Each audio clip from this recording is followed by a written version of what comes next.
Halo, shalom semua teman-teman. Saya berharap semua teman-teman lebih baik daripada waktu lalu. Teman-teman, pada hari ini saya akan bersaksi tentang kebaikan Tuhan Yesus dengan topik taat pada Yesus, membuka pintu berkat buat hidup kita. Saya langsung mulai ya teman-teman. Saya tinggal di kota Delft. Delft itu terletak antara Den Haag dan Rotterdam. Kota Delft terkenal dengan para pelajar atau mahasiswa Indonesia dulu, kirimannya almarhum Presiden Habibie banyak dikirim di kota Delft juga.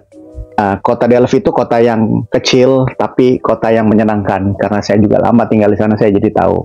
Nah, waktu itu kami sebagai jemaat dari gereja Full Gospel Mission Church yang digembalai oleh Pak Victor Paraknimela dan Ibu Vivi Paraknimela sedang mengadakan penjangkauan jiwa-jiwa, dan khususnya hari Sabtu itu kami mau menjangkau jiwa-jiwa di kota. Jadi kami mau ke kota untuk menceritakan kebaikan Tuhan Yesus dalam hidup kami melalui flyer, melalui share atau doa gitu ya. Nah, sebelum hari H saya ingat kita berdoa nih, kita berdoa sama-sama. Nah, sebelum doa itu ditutup, Tuhan berkata dalam hati saya begini, "Anak, perhatikan perkataanku." Dia selalu ngomong terus di hati aku ya.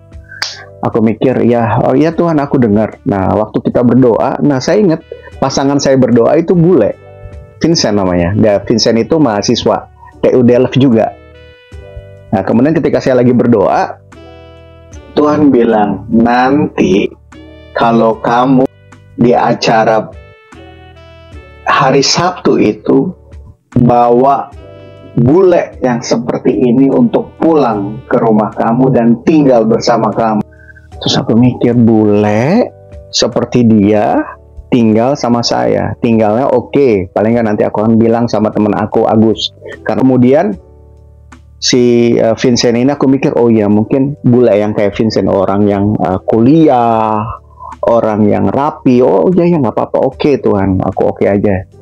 Terus waktu di acara hari Sabtu itu, kita kan melakukan itu 30 menit. Jadi waktu aku ketemu sama seorang pemuda, aku share, aku udah mulai nanya nih sama Tuhan dalam hati, ini bukan Tuhan orangnya. Anak itu terbuka untuk didoakan. Saya doakan, inikah orangnya? Tapi belum ada tanda-tanda nih, belum ada sama sekali.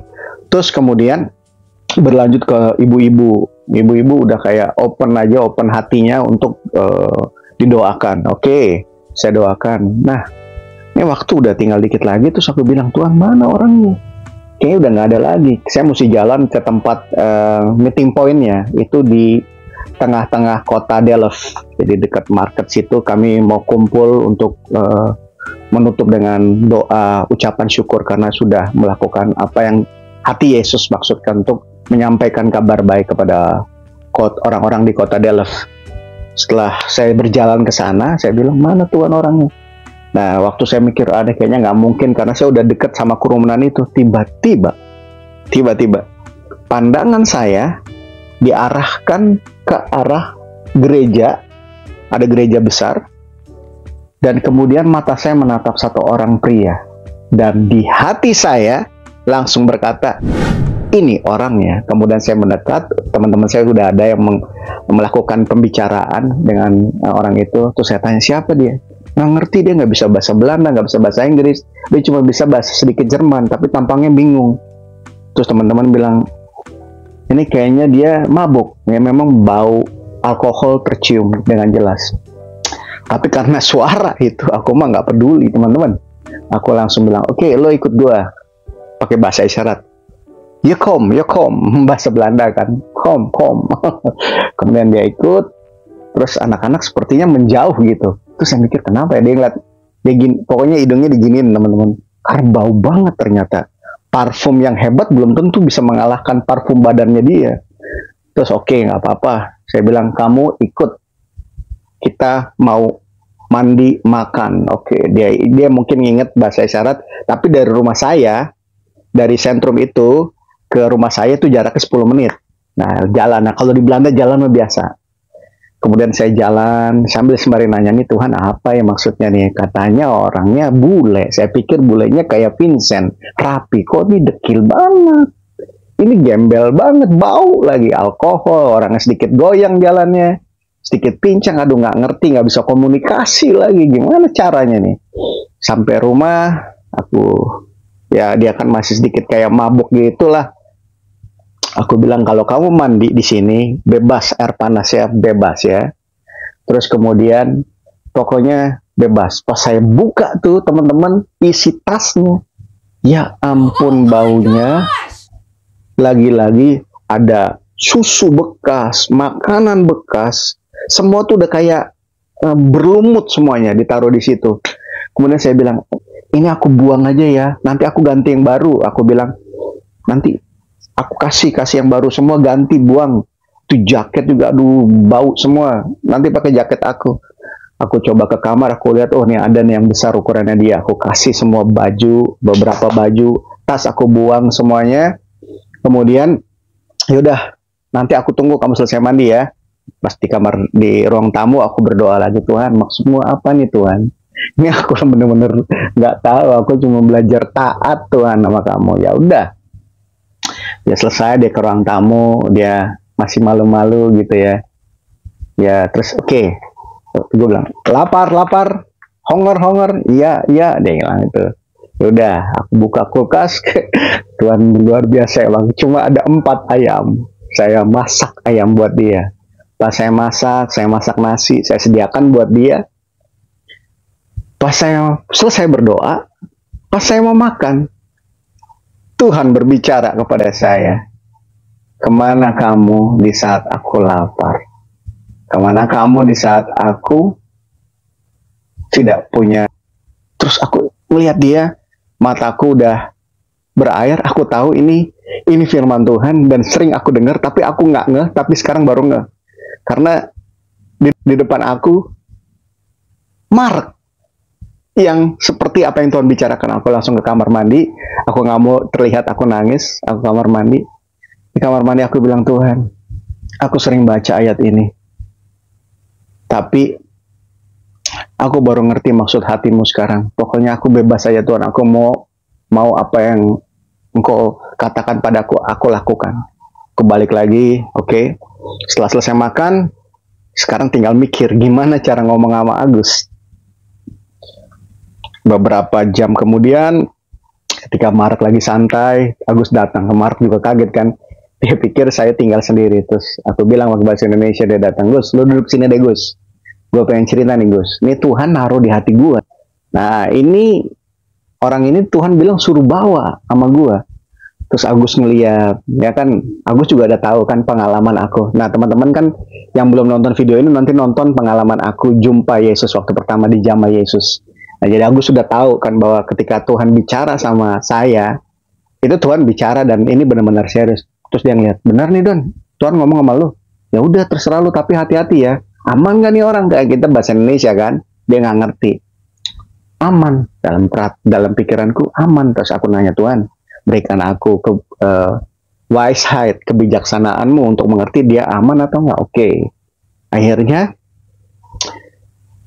oke. Terus dia ngomong, hampir berapa lama nih Don dia tinggal sama kita? Nah itu dia Gus, Tuhan nggak ngomong. Terus Agus ketawa. Agus teman baik aku kan, Agus ketawa, ya udah nanti kita lihatlah, yang pasti dia hari ini tinggal di sini. Terus aku bilang, Agus ke kamarnya bersih-bersih. Kemudian aku bilang, Marek, lu tinggal di sini ya. Terus mukanya berubah, dia gini. Terus saya bilang, iya. Oke.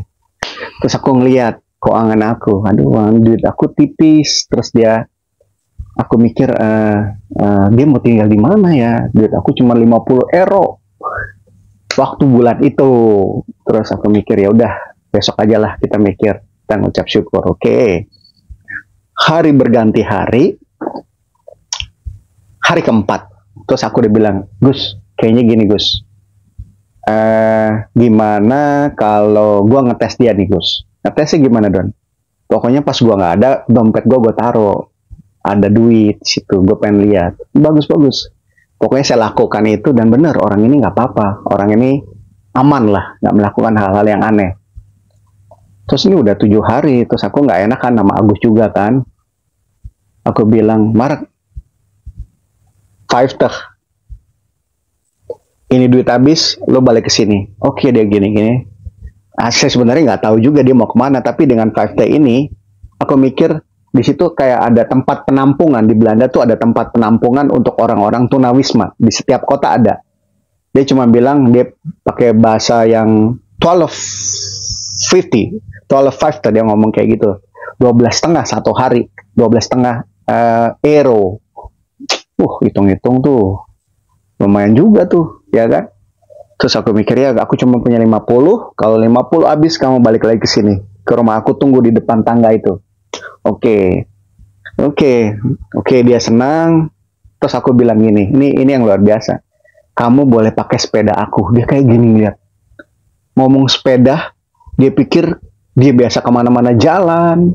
Dia naik sepeda. Wah, rasanya seneng banget kan. Aku pikir, Tuhan, nenek ini kalau menghibur seseorang maksudnya luar biasa banget. Itu bukan berarti buat dia aja, tapi buat aku ngelihat orang yang udah dikasih sepeda seneng kan, wow banget. Ya udah, dia naik sepeda ke tempat kalau nggak salah itu di dekat Central Station Delft, itu ada tempat penampungan tunawisma atau gembel lah, gelandangan. Dia ke sana, terus ya udah setelah 7 hari dia udah nongkrong di tangga. Oh ya udah, dia masuk. Aku berdoa sama Tuhan, aku nggak tahu maksud kamu bilang dia bakal tinggal sama aku, tapi aku tahu ini dalam jangka waktu lama. Aku bilang lagi sama Tuhan, terima kasih Tuhan, aku ikut aja sama kamu. Jadi aku bilang sama Mark, kali ini lo boleh tinggal lama di sini. Ini cerita, ini ruang mesti rapi, dan pokoknya lo rapi, lo jaga lah. Gue percaya sama lo ya. Aku coba ngomong dengan bahasa yang aku harap dia ngerti. Oke nih. Oke. Kemudian waktu berjalan. Ketika waktu berjalan itu 3 bulan, 4 bulan dia tinggal sama kami. Ternyata teman-teman, penerimaan kami yang menganggap dia bagian dari keluarga atau teman itu membuat rasa percaya dia bangkit. Dia bisa bahasa Belanda, dia belajar bahasa Belanda, dan lucunya setiap Kamis tuh tunawisma itu dapat itu makanan. Jadi kayak ada satu instansi atau gereja yang memberikan food bank namanya. Dia memberikan makanan-makanan buat tunawisma. Jadi setiap Kamis tuh kulkas kami penuh dengan susu, dengan kentang, dengan makanan-makanan kayak buah gitu. Jadi lucu juga. Jadi saya ingat waktu itu. Nah kemudian saya senang dia udah bisa ngomong bahasa Belanda kan. Saya udah mulai tanya, Agus juga kalau malam-malam udah pulang kerja bisa ngomong kan, komunikasi. Jadi kita kadang-kadang ngomong komunikasi bertiga. Nah pertanyaannya begini, jadi itu sebenarnya siapa gitu? Luar biasa ya. Setelah 3 bulan kita bisa berkomunikasi dengan lancar ya kan. Aku tuh dibawa Tuhan untuk mengerti bahwa memberikan dia kesempatan untuk menenangkan diri. Aku nggak boleh banyak pertanyaan, yang cuma aku awasi adalah keamanan aja. Itu yang Tuhan taruh di hati aku. Terus kemudian dia boleh cerita, nama saya sebenarnya Mark Honorowitz. Saya ke Belanda ini karena saya broken, keluarga saya broken, karena istri saya minta saya cerai karena dia melakukan hal yang sangat tidak senonoh. Dia berselingkuh dengan orang lain. Saya nggak kehabisan pikir karena saya seorang chef cook sebenarnya. Wih, kita mulai ngeledek, lo chef cook, jago masak, ntar masak ya? Boleh, nanti aku masakin masakan Polandia nih, bahasa Belanda udah mulai keluar nih. Terus, oh iya, jadi kamu gimana hidup di sini? Iya, jadi saya mikir saya mau ke Belanda, saya mikir bakal cepat dapat kerja. Ternyata enggak. Ternyata malah saya tidur di kolong jembatan, tidur di jalan. Ya, waktu saya ketemu Doni ini, saya dalam keadaan sebenarnya mau tidur di gereja. Tapi di gereja itu saya diusir, ya wajar ya. Kan nggak kenal dia siapa, ya kan. Nggak aman, ya kan. Mungkin juga bahasanya, baunya, ya kan. Dia alkohol, siapa yang berani? Cuma Tuhan yang nyuruh supaya aku berani, ya nggak. Terus kemudian udah, dia mulai cerita lagi. Iya, tahu nggak?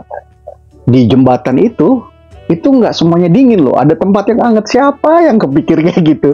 Tinggal di jembatan musim winter Belanda. Aduh, namanya masuk kulkas itu. Tapi dia bisa tahu, nih jembatan ini nggak dingin loh gitu. Oke. Saya sama Agus lihat-lihatan gitu, sambil senyum-senyum. Maksudnya dari orang yang nggak bisa ngomong komunikasi, akhirnya tumbuh rasa percaya dirinya karena dianggap sebagai bagian keluarga dengan kita. Itu membuat kita semakin bertanya, ada apa lagi nih Tuhan? Oke, ada apa lagi? Ya udah, sekarang semua bisa bahasa Belanda. Nah, suatu saat saya ingat ya, saya lagi berdoa. Nah, kalau saya ngomong tuh berdoa sama Tuhan kan ngobrol gini. Dia ngomong, saya itu. Terus dia ngomong gini, pakai bahasa Belandanya. Ya Ben, hek, kamu gila Don. Kamu ngomong sama siapa tadi? Ya aku lagi ngomong sama Tuhan. Hah? Tuhan bisa ngomong, Tuhan bisa ngomong. Tuhan bisa ngomong dalam hati, Tuhan bisa ngomong dalam pikiran, asal sesuai firman Tuhan. Oh gitu ya, dia kan masih ngerokok. Oh gitu, iya. Tuhan bisa. Oh jadi kamu berdoa ya? Boleh. Aku ikut ke gereja kamu? Boleh. Jelas boleh. Jadi aku membiarkan dia menggunakan kehendak bebasnya untuk memilih. Dia bisa melihat gaya hidup aku tanpa aku harus banyak bicara tentang siapa Yesus. Agus juga begitu. Agus memperlakukan Marek seperti seorang bagian keluarga. Itu dahsyatnya teman aku itu. Agus, luar biasa. Nah kemudian Marek ke gereja dan aku juga nggak ngajak dia, nggak ngajak misalnya naik mobil.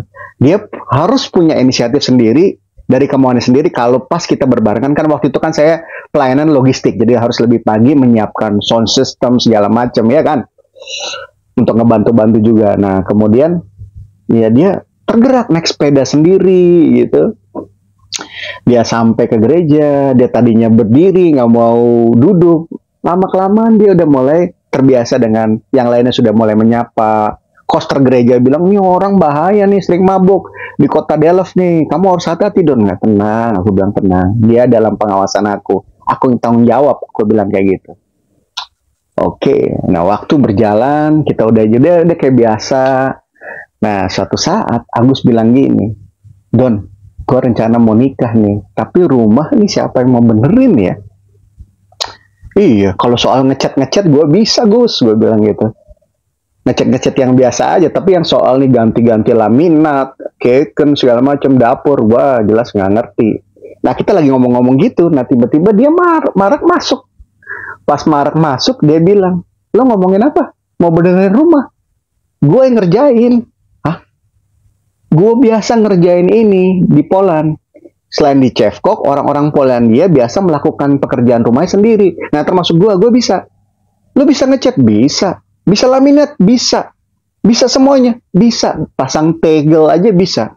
Oh iya, kita lihat-lihatan sambil ketawa. Jadi ngerti kan teman-teman, dari yang dia bisa komunikasi, timbul percaya diri. Nah sekarang kita tahu dia bisa apa. Nah kalau gitu Agus bilang, waduh, tapi gue nggak bisa bayar lo. Ngapain lo perlu bayar? Lo udah tolong hidup gue. Terus ya udah. Kemudian si Marek melakukanlah. Jadi dia membuat kamar itu bagus, segala macamnya indah. Dia pasang laminat, dia cat. Agus tinggal di situ. Saya sama Marek akhirnya jadi berdua kan. Waktu itu saya belum menikah. Marek, kita tinggal berdua ya sekarang. Ya udah, tinggal berdua. Oke. Nah, ini lucu nih. Nah, suatu saat dia ngomong sama saya begini, Doni, tahu nggak? Saya tuh kaya. Iya, kamu kaya dalam pengharapan. Bukan Doni, saya tuh kaya. Iya, aku bilang Marek, ya Ben right. Iya, tapi ini aku bicara yang lain. Aku akan punya bisnis. Kaget gue. Mau punya bisnis. Tapi sebelum ngomong bisnis, gue mau cari TV. Cari TV maksudnya? Ya karena nanti gue ceritain. Kita naik mobil temen, aku pinjem. Kita mau nyari TV. Aku bilang TV yang kecil ya? Enggak, TV yang gede. Bayangin dari gembel bisa beli TV. Ada apa nih? Ntar aku ceritain. Pas udah sampai, aku bilang dia mirip TV yang flat screen. Luar biasa. Terus dia pasang, dia cerita, nih gue dapet order Don, ngecat. Makanya gue bilang ik ben rijk. Kenapa? Karena gue punya ide untuk buat perusahaan. Ya ampun. Dari gembel sampai punya ide ini. Dan dia nolong kita juga untuk menyelesaikan hal-hal yang kita nggak bisa, seperti rapiin rumah, laminat, tegel. Wow, dia sekarang akan membuat itu perusahaan untuk buat tegel, laminat, ngecat. Dan itu pekerjaan yang bagus kalau di Belanda. Gajinya lumayan, ya udah. Jadi saya mikir, saya mulai gimana ya, merinding nggak? Saya mikir, iya benar ya. Ya udah, setelah itu dia mulai bicara sama Agus untuk melaksanakan niatnya itu. Oke, ada klien pertama masuk, klien pertama dia udah seneng. Terus dia masih ngerokok ya, nggak apa-apa, aku don't judge people ya kan, aku nggak ngejudge siapapun, aku dulu juga begitu. Terus aku ngeliat Marak, Tuhan Yesus berkati lu ya, iya Yesus well dah katanya, luar biasa, hebat. Terus ya udah, terus akhirnya, Don, gue mau beli mobil. Oke, gue mau beli mobil. Kita bertiga sama Agus ke kota Helmond. Dia mau beli mobil. Nah udah, pas udah tawar menawar, ceritanya udah tawar menawar, mobil itu jadi milik Marak. Dari gembel, punya ide, punya usaha, sekarang punya mobil. Tahu nggak teman-teman? Dia berkata gini sambil megang kuncinya, Don, ini mobil bukan buat gua, tapi buat lo. Wah, gimana tuh rasanya teman-teman? Ya, sedikit berlinang air mata, terus aku bilang, ya Ben, heck Marak, lu gila Marak, lu bener nih, ya Ben main angle, lu malaikat gua, lu nemuin gua di jalan, lu nemuin gua dari keadaan yang nggak mungkin orang nemuin, nggak, itu karena Tuhan yang mesti kasih tahu gua Marak. Lu juga jadi berkat buat gua, ya Ben main second, gua bilang gitu. Gua bilang, iya lu jadi berkat buat gua Marak, oke. Kemudian dia punya perusahaan. Dan satu saat dia bilang, Don, gue benar-benar mau kenal Yesus. Dan gue udah seminggu lepas rokok, gak minum alkohol. Hanya Yesus yang bisa melakukan ini. Lo malaikat gue, dan gue akan ingat lo seumur hidup gue sama Agus yang baik. Sekarang saya terdiam lama waktu ngedengar itu teman-teman. Saya cuma mikir gini, hal yang Tuhan taruh di hati kita, dengan bijaksana kita mesti tanggapi hal itu. Hal itu bukan hanya akan berarti buat orang lain, tapi merubah hidup kita juga untuk lebih percaya kepada Tuhan Yesus dan firman-Nya. Teman-teman, saya akan berdoa buat teman-teman. Sebelum video ini saya sudahi, doa untuk mengenal hati Yesus. Karena tadi saya di depan bersaksi, saya sering dengar ayat itu. Di manakah kamu ketika aku lapar? Di manakah kamu ketika aku telanjang? Tapi ketika saya benar-benar ada dalam situasi di mana saya ketemu dengan orang yang gak punya apa-apa dan berusaha menyatakan hatinya Yesus, itu something teman-teman. Ayo kita berdoa teman-teman. Tuhan, aku berdoa buat sama teman-teman yang menonton video ini, dia akan menjadi berkat buat orang lain, diberkati hidupnya, dan bisa mengenal hatimu. Terima kasih Tuhan. Berkati kami semua, buat tahun ini menjadi spesial, kami lebih dekat kepada Engkau Tuhan Yesus. Terima kasih, dalam nama Yesus Kristus Tuhan. Amin. Teman-teman, terima kasih. God bless you all.